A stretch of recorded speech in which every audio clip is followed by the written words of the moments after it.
So, I know this news is kind of old, and I did this with my friend Joel Davis originally on his channel when the news hit, but I felt like there was more for me to talk about, and I kind of thought about it. I was like, yeah, I want to talk a little more about this subject. But if you want to see the original video, go check out Joel Davis's channel, and we did a little podcast talking about that.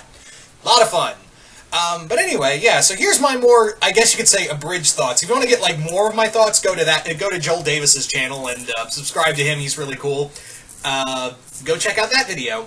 Anywho, let's talk about the Obi-Wan Kenobi movie possibly happening, which looks like that's going to be the case, and honestly, I'm at peace with it. I'm really cool with an Obi-Wan Kenobi movie. I feel like there's a lot of story there. I feel like this is a good story to tell, because there's a 20-year gap for Obi-Wan until you see him again in A New Hope. And yeah, there is a lot of story potential there. Now, I can't remember the director's name, but I saw his filmography, and a lot of it is dramas. A ton of it is drama films, and that's what I want this movie to be. I really don't want this Kenobi movie to be like this dark drama that is just full. Well, excuse me. That's what I want it to be. Why did I say I didn't want it? Excuse me. Reverse that. I don't want it to be a space adventure. I actually want this to be a drama film. I'm so sorry. I had a brain fart there. But yes, I don't want this film to be a space adventure. What I want it to be is like a dark drama. Think Logan. I want this to be the Star Wars equivalent of Logan.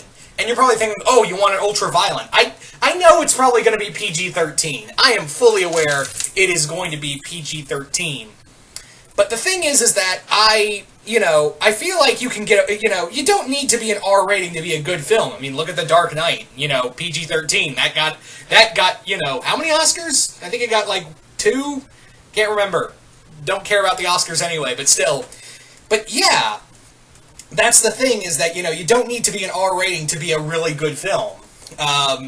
So yeah, I'm fully aware, because you gotta show this to the kid, you gotta make this, a family-friendly film, and I doubt we'll ever get an R-rated Star Wars film, so I'm at peace with it being PG-13.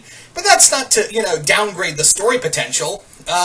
There's a lot in here you could do with this type of film, You don't need to do this big space adventure, you just need to keep it on Tatooine. I would be totally fine if the entire film was on Tatooine, and you're probably wondering, well, where would I set this in the 20-year gap? I would probably set this film 10 years at most. Yeah, 10 years after Revenge of the Sith. Yeah, 10 years, a decade after Revenge of the Sith. And yeah, Obi-Wan, I would like to see that Obi-Wan is just kind of like he's out of it. He has, he's kind of running low at this point. The Jedi Order is gone. His apprentice has now become a Sith Lord.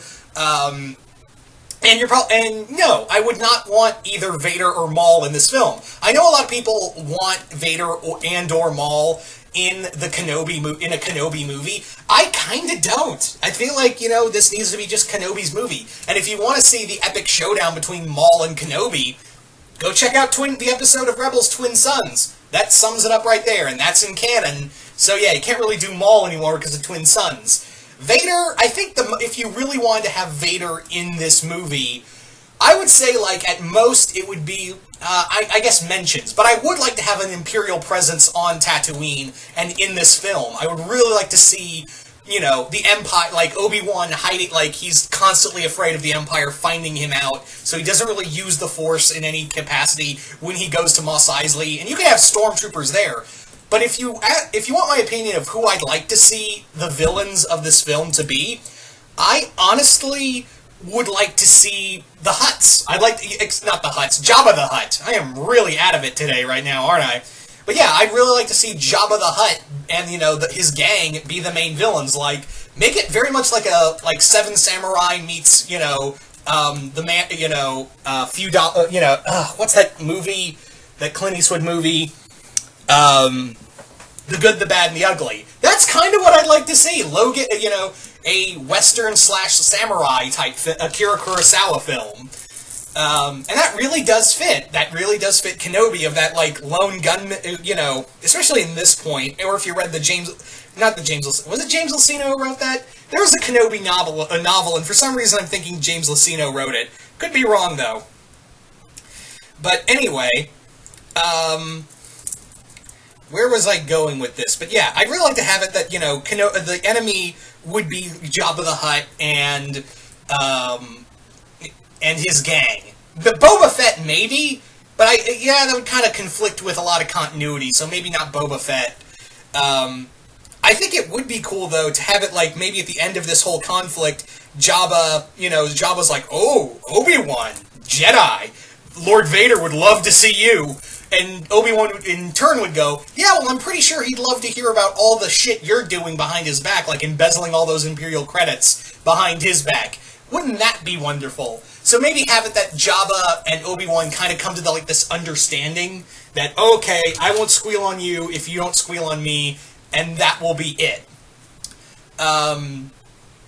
That's how I would do it anyway, but I'm not a big Hollywood director. In any case, I would I don't think this should be a dark, I don't think this should be a dark... Why do I keep saying I don't want it to be dark when I want it to be dark? Because, and I know you're thinking, well, dark doesn't always mean good, but you have to understand that I think in this context, it would work in the grounds of, this is a very broken man.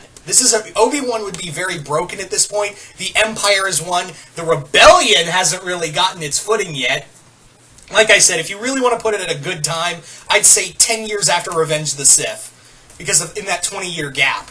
It's it's like now the zenith of the Imperial force. So, yeah. Definitely that's how I would go. And yeah, Obi-Wan would be a very broken person. He'd be kind of like, yeah, the Republic I fought for was basically the bad guy all along. I worked for a Sith Lord. My apprentice got turned to the dark side and helped wipe out my Jedi brother and sisters. And I'm left on this godforsaken desert planet. What the fuck, dude? So that would be my case, is that this would be a very dark story. Like I said, a lot like Logan, but PG-13. Just a lot of what I'd like to see in this film are a lot of themes I saw in Logan and brought here to this Kenobi film. And this is going to sound really weird, but I think you could put in Liam Neeson in this movie. I honestly think you could bring back Liam Neeson as Qui-Gon Jinn in this movie as a Force ghost. Remember, one of the reasons why Yoda sent Obi-Wan there, sent him to Tatooine, not only just to guard Luke, to watch over Luke, but also because Yoda wanted him to tap into the power of the Force that would allow him to become a Force ghost. So maybe, yeah, he's meditating and he gets advice from, he meets Qui-Gon. He finally manages to do that after all these years. He finally gets to, reunite with Qui-Gon Jinn. Although, granted, they did that in Star Wars Clone Wars with that one episode on Mortis. Was it Mortis? Yeah, I think it was Mortis. Anywho, excuse me. In any case, yeah, I also think that I don't really want to see a young Luke in this film, mostly because, and it's story-wise, and it's not because, I don't want to see a kid actor in here. I think it would be more practical to have it that Uncle Owen has kept, he's pretty much kept Luke away from Owen has kept Obi-Wan away from him. Because, yeah, there's a comic that pretty much sums it up where he was like, look, you got his father killed, quintessentially. You had to kill, because again, they wouldn't have known that he's Vader yet. They wouldn't have known that, he's still alive. But yeah, he got turned into a monster, and you want to make his son into the same thing. Not on my watch. So I think it would be like the smart thing is that you could have Owen in here. I mean, and I'm forgetting the actor's name, but you could have the original actor from the prequel trilogy come back and do that over again. Anyway, I think that would be cool. And then that would explain why you don't see a lot of Luke, is because Owen is keeping Obi-Wan away from him. But yeah, you could, and you're probably, and then you're thinking, well, what would the problem be? I would have it that Obi-Wan maybe is like before he went off to live in the Dune Sea, live on the edge of the Dune Sea. I would have it that he was originally living like this small little village that was being plagued by Tusken Raiders, and it was just at the mercy of Jabba's thugs. And eventually he just gets to the point where he just whips that lightsaber out and just starts wiping people out. And by the end of it, he moves further out into the edge of the wilderness of Tatooine. At least that's how I would do it. But anyway, so you guys tell me in the comments below, what do you guys think? What would you like to see in an Obi-Wan Kenobi movie? Also, are you guys excited for it? Are you guys not? And what would you like to see? Would you like to see, some Empire, no Empire? Who would you want to see as the villain? Do you think Vader should be in the movie? Would you like to see Qui-Gon? So many questions for this, so many questions. And I'm always interested to see what you guys have to say about, something like this. Anyway, once again, hope you all enjoyed this, and I will see you guys later.